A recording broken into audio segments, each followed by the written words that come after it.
While Batman the Animated Series was originally greenlit in response to Tim Burton's Batman feature film franchise, the cartoon eventually overlapped Joel Schumacher's tenure in the director's chair. Back when I presented the video all about Burton's influence on BTAS, I told you this follow-up was coming. Today we'll look at how Schumacher affected the animated series, and how BTAS affected Schumacher's Batman Forever and Batman and Robin in return. It's kind of like one of those Ouroboros things with the snake eating its own tail, except the snake is Batman and he's eating a hot dog. Maybe it's not the same thing. Can I persuade you to take a sandwich with you, sir?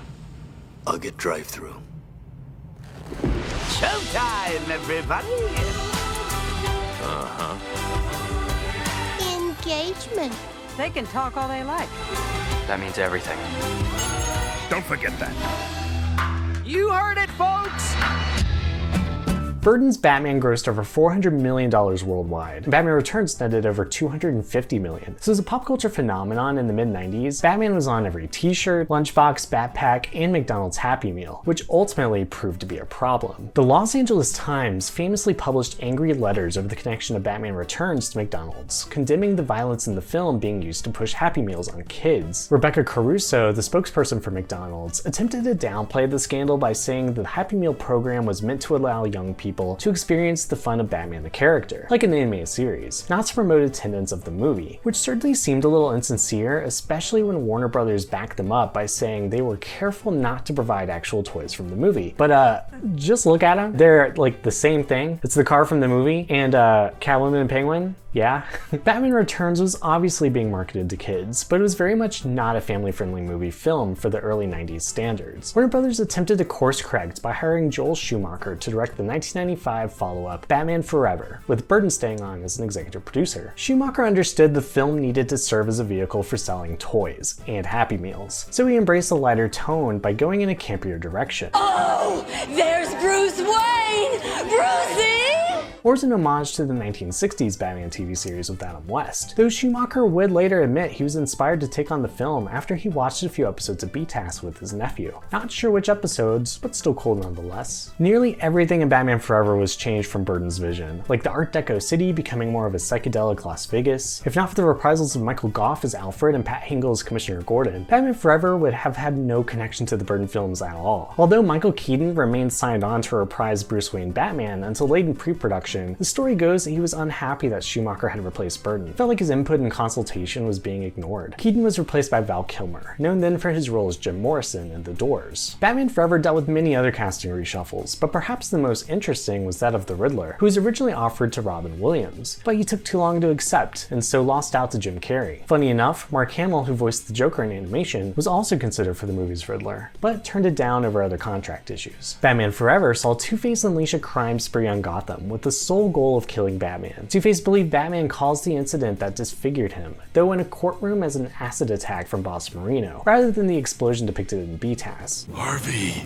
no. The rampage resulted in the deaths of circus acrobats the Flying Graysons, which prompted Bruce Wayne to take Dick Grayson under his wing and help him hone his anger into an outlet as a crime fighter. Batman defeated Two-Face in the film by throwing multiple coins at the villain while he flipped his scarred coin, a takedown which was copied from the BTAS origin episode Two-Face Part 2. The final shot of the episode showed Batman flipping Two-Face's coin into a pool, which landed on the good heads. Showing the coin land like that was also recycled in both Batman Forever as well as The Dark Knight, when in both iterations Two-Face fell to his death. The version in Batman Forever involved construction scaffolding, a similar showdown set piece to BTAS episode Second Chance, where Two-Face was also stopped by coin trickery. The Riddler, aka Edward Nygma on the other hand, was a computer genius employee of Wayne Tech, who's obsessed with Bruce Wayne, seeking revenge after his project pitch was refused by his boss Fred Stickley. Several years early in the 1992 BTAS episode If You're So Smart, Why Aren't You Rich?, John Glover voiced Nygma, an employee of Competitron, fired after creating the successful video game Riddle of the Minotaur because his boss Daniel Mockridge was jealous. 2 years later in universe, Nygma reappeared as the Riddler and attempted to kill Mockridge. Both the live-action and animated versions of the Riddler are clearly depicted as inventors who hate their bosses and either attempt or succeed in killing them. In Batman Forever, Nygma created a device that drained information from all the brains and in Gotham, where he learned that Wayne and Batman were the same. Riddler shared that info for an alliance with Two-Face. The Riddler's goal of reading brains to uncover and sell secrets is similar in format to Dr. Hugo Strange's motives in The Strange Secret of Bruce Wayne. In fact, both instances display a flying bat as a visual on the brain sensor to highlight Bruce's truth. The Batman Forever feature film is noted for using similar numeric puzzles to leave clues, as featured in What is Reality. It also used a similar situation by having Riddler's mind overloaded with information. Co-writer Robert N. Skier stated that the Riddler's defeat in this episode by frying his mind was the most fitting punishment for a cerebral character like him. Riddler's reform suggested that the villain was cured of his criminal tendencies when he took a job creating games for Wacko Toys. And Wacko, as you may recall, was the professional term that Dr. Chase Meridian used to describe the Riddler's condition on multiple occasions. My opinion, this letter writer is a total wacko.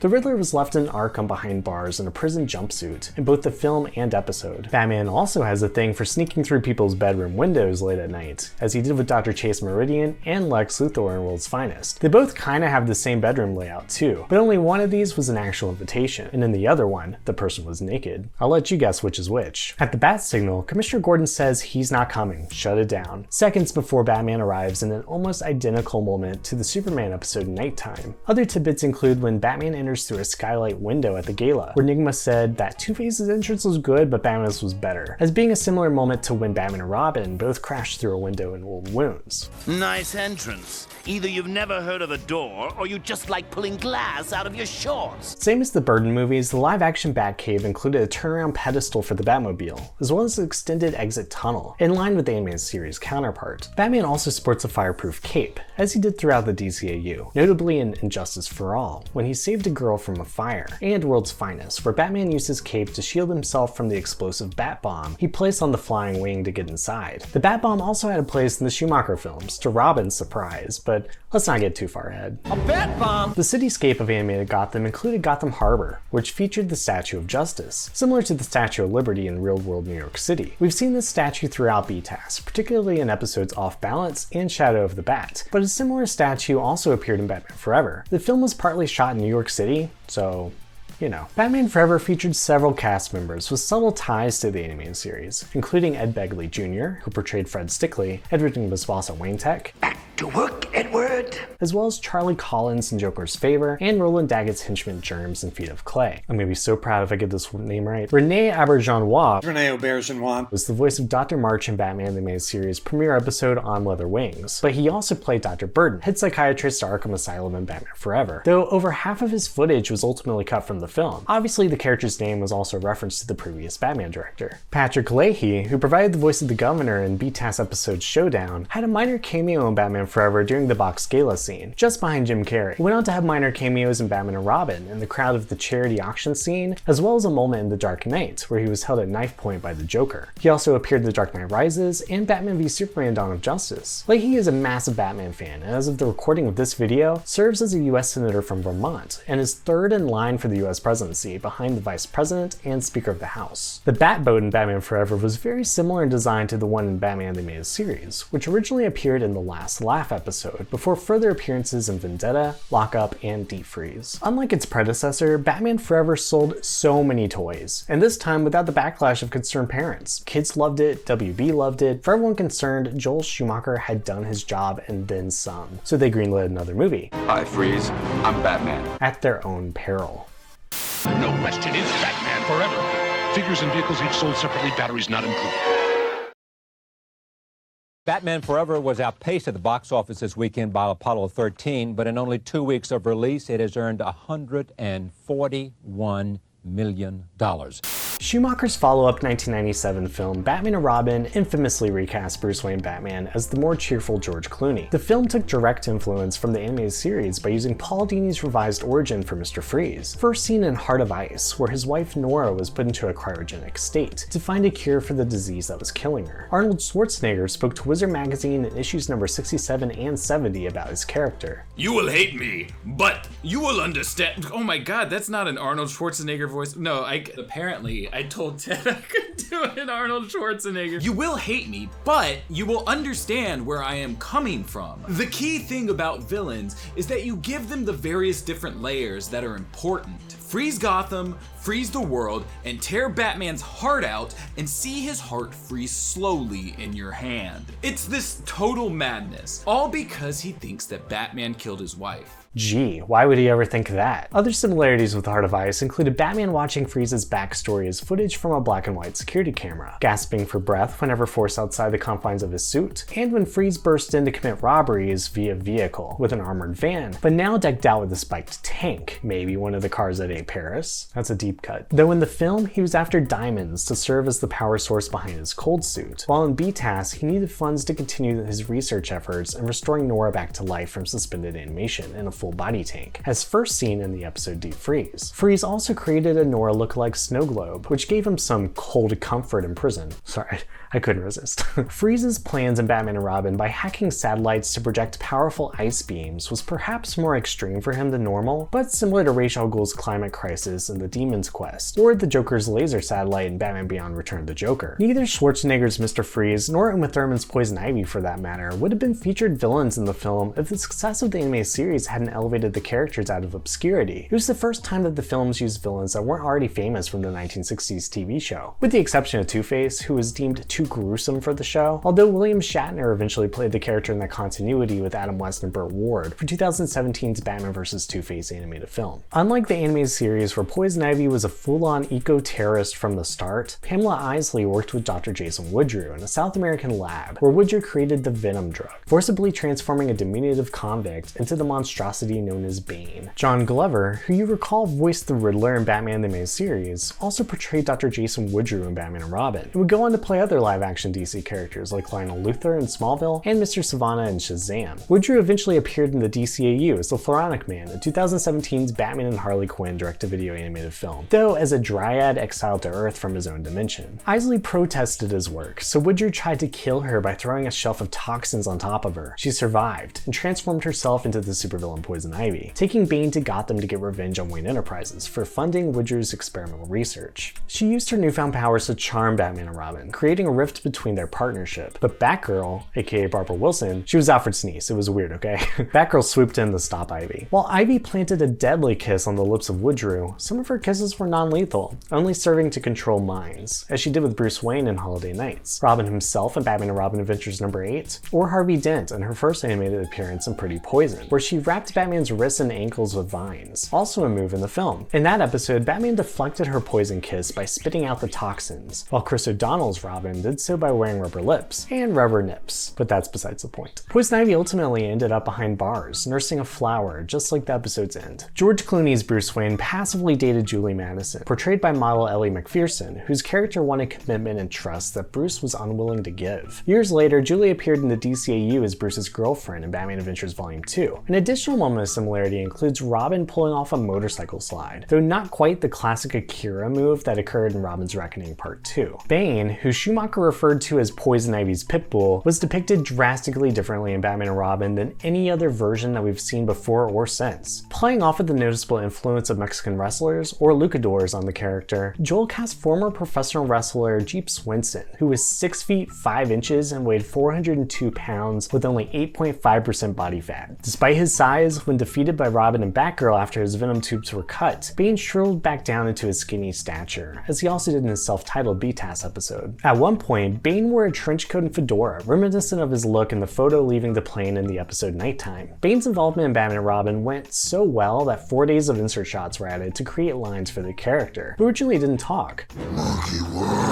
Sadly, Swenson died 2 months after the film's release. Speaking of which, Batman and Robin was both a critical failure and a box office disaster, since it barely broke the $100 million mark in the United States. Movie critic Andrew Johnson remarked at the time, "It's hard to tell who Batman and Robin is intended intended for. Anyone who knows the character from the comics or the superb animated show on Fox will be alienated. With that in mind, Warner had to rethink their priorities, which included postponing the release of the Batman and Mr. Freeze Sub-Zero animated film. Originally commissioned as a direct-to-video companion to tie into the excitement surrounding the 1997 release of Batman and Robin, Sub-Zero was the brainchild of producer, writer, director Boyd Kirkland, part of a deal to retain him for additional work at Warner Brothers, as well as producer, writer Randy Rogel. The studio's edict was to feature Batman, Robin, and Batgirl united against one of the colorful villains from the live-action movie. Rogel divulged further information in back issue number 99, where he explained that as Warner Brothers Studios' biggest investment every 2 years, they took Batman very seriously. So Sub-Zero was greenlit as a companion piece to the big movie. When we interviewed Rogel, he explained that the villain was originally intended to be Bane.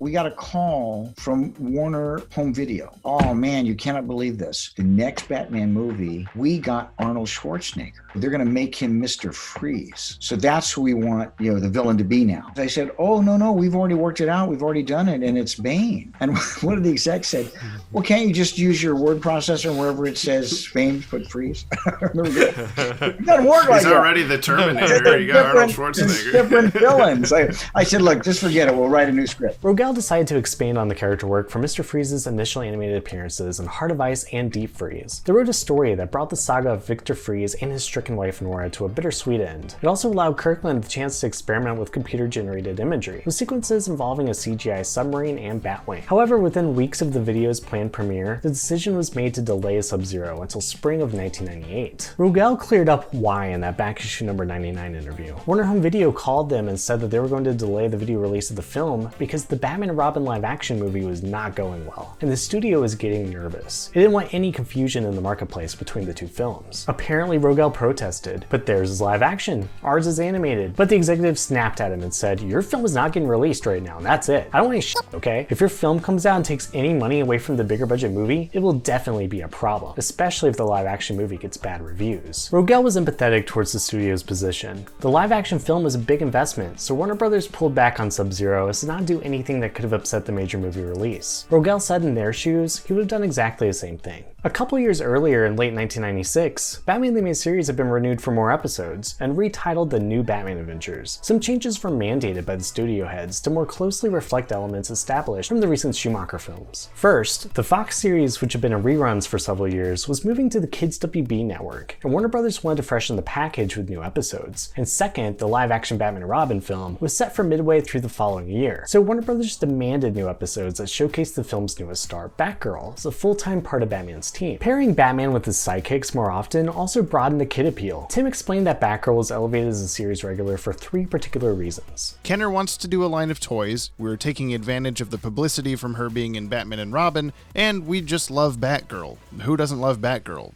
Except maybe the people at DC Comics. This was likely in response to the treatment of the character in Batman the Killing Joke, which is ironic coming from Tim considering what he did with the story in 2016. The series' tone became lighter as well. More color was literally brought into the visual aesthetic, though considering the fact that the new Batman Adventures features some of the darkest episodes like Over the Edge, the definition of lighter can certainly be questioned. During an interview with AnimationArena.com, Paul Dini explained the studio's mindset. The problem Kids WB, and to a degree the Warner lot, has is that they're very in love with whatever comes out movie-wise. When Tim Burton's Batman came out, that was the way to go. Now, Joel Schumacher's Batman is out there, and people are flocking to the movies. So they're saying, can you lighten up the show a bit? Can you have more fun with it? So that's what we were charged with doing, and that's what we've done. We've also given it a little more of a kid-friendly look. The kid-friendly look is pretty obvious with the new sharp and stylized designs. The Riddler, for instance, takes on a much more of a Jim Carrey or even Frank Gorshin style with a jumpsuit rather than the coat and tie from his original appearances in the animated series. The Penguin and Catwoman were also streamlined to more closely match Tim's original visions. An interview in Wizard number 72 clarified that the lighter tone in no way meant that they were camping it up, a commitment from the entire team of Alan Burnett, Paul Dini, and Bruce Timm. Paul Dini explained that injection of fun came in the form of larger-than-life action sequences. We're not in in any way trying to parallel what director Joel Schumacher is doing in the Batman movies. But there is a similarity there in that his movies have a very heavy emphasis on the villains and on big set pieces. We want to get more of an animation feel into the action sequences, so that rather than Batman having a fight in a warehouse, let's take an element out of a 40s comic and put him in a bizarre setting. The mobster stories of the underworld were out, and a focus on the flashy supervillains were in. Funny enough, in making the series lighter, the character of Batman himself became darker, with a grimmer persona, and a look lifted from the Batman The Dark Knight Returns comic series by Frank Miller in 1989, an all-black bat emblem and a pouch belt. Because the show lightened in style and tone, in order to show that contrast, Batman had to remain a dark character. Dini explained that they didn't want Batman to be a parody of himself. In order to give some depth to the other characters, we've made Batman a contrast to them, so he's even more removed from them than ever. Even though he does work with various sidekicks, he's much more terse and much more given to single word replies than he's ever been. Lightening the show does not mean we're lightening Batman himself. He's not a scout leader. He has these sidekicks around and they're part of a team, but they're wary of him. They keep their distance because this guy could go off. Alan Burnett further reiterated the point by explaining that in shows with kid elements, there's the danger of making Batman into Mary Poppins, which they did not want. I'm Mary Poppins, y'all! However you personally feel about the Schumacher films, and believe me, all those feelings are totally valid, at least Batman Forever inspired Bruce Timm to create Legends of the Dark Knight, one of the most beloved episodes of the new Batman adventures. The idea just occurred to me. I think it was right after Batman Forever had come out, and obviously I didn't like that movie very much, but I started thinking about how there's so many different interpretations of Batman, everything from Adam West to Frank Miller to Tim Burton, and Schumacher started bringing the Adam West elements back in and how everything comes around and goes around. There's a certain validity to all those versions. They don't cancel each other out. They're all, to a degree, justifiable. Schumacher also made a cameo in that episode, where a long-haired kid named Joel joins the conversation between the other three children and stands under a shoemaker store, discussing how Batman would have tight rubber armor and a flashy car that drives up walls. Batman Forever indeed had a scene where the Batmobile drove up the side of a building. Batman and Robin had a ton of associated merchandise that actually imitated the familiar animated series style, but with the character designs from the live-action film. While I give thanks to the Holy Anti-Monitor that we don't live in a parallel universe where the new Batman adventures use those designs, you're gonna want to take a look for yourself. The Batman Superman Adventures, this weekend on Kids WB. Now back to the new Batman Superman Adventures on Kids WB.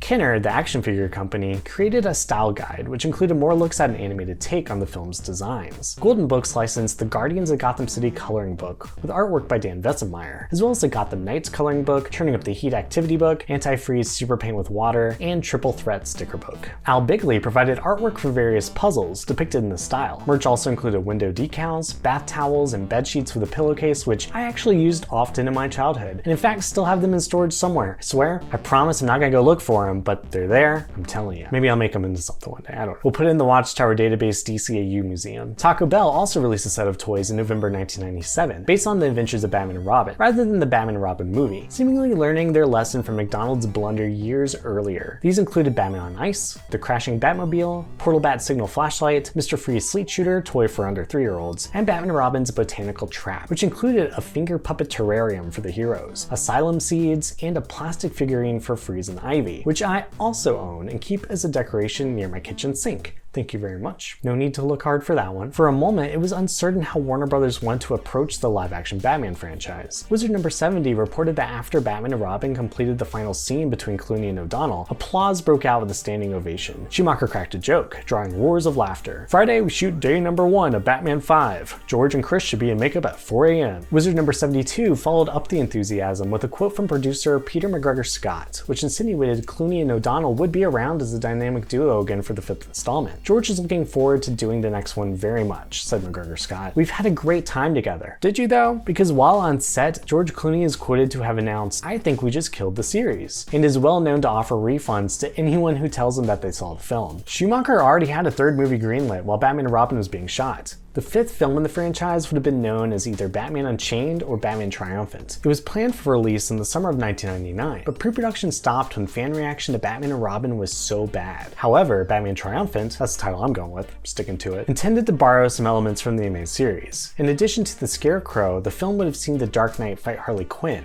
famously a Paul Dini and Bruce Timm co-creation for BTAS. Batman would have been committed to Arkham Asylum, as we saw in BTAS episodes Dreams of Darkness and Trial, which directly inspired one scene of the film where Batman would have been dosed by Scarecrow fear toxin and hallucinated himself on trial, with villains from the past, the Joker, Penguin, Catwoman, Riddler, and Two-Face, all present for the event. But it never came to pass, though Nicholson apparently had a sequel clause in his contract, even if the Joker and some of the other villains seemed to die after their first appearances in the franchise. Multiple actors were rumored as possibilities for the Scarecrow, including Coolio, Jeff Goldblum, Howard Stern, and Schumacher's favorite Nicolas Cage. As for Harley Quinn herself, Courtney Love was approached for the role, though Madonna was also a contender. Harley would have been the Joker's daughter instead of girlfriend, after revenge for her father's death in the original 1989 Batman film, with a possible element of redemption by the film's end. The studio considered introducing Tim Drake as Robin, and putting Dick Grayson in a solo Nightwing spin-off film. Another option for O'Donnell's character was to have Batman and Robin break up in the film's first act, only for Robin to return for the climax, which somewhat paralleled plot threads used in the new Batman Adventures episode Old Wounds. Another alternate sequel was Batman Dark Knight, or Dark Knight?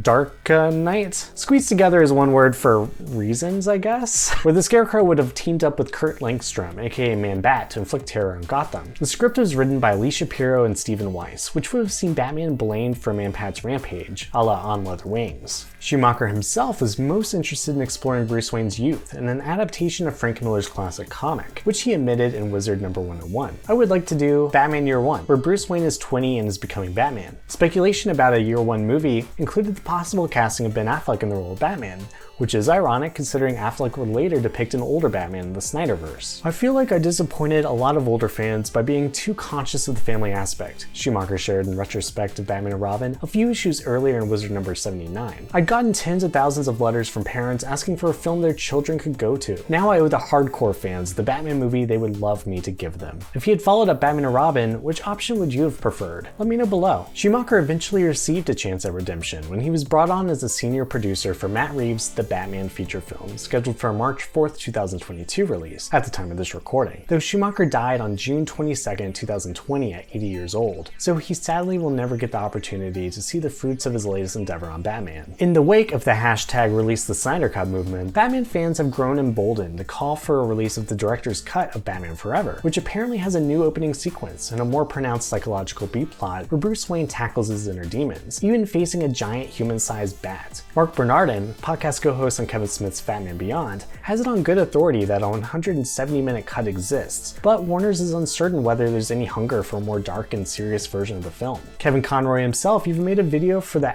@RT Schumacher Cut Twitter page. I am vengeance. I am the night. I am Batman. Release the director's cut of Batman Forever. The fans want it. I want it. Thank you.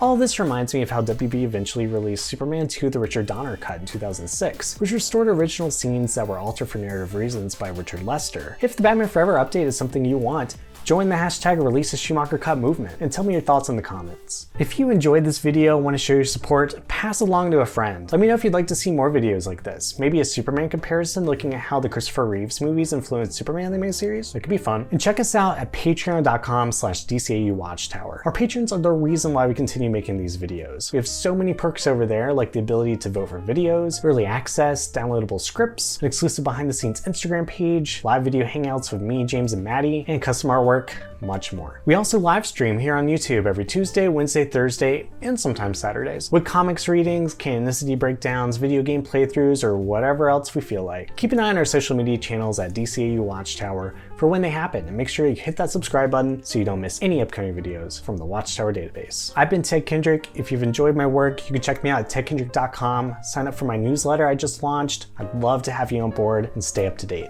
Thanks.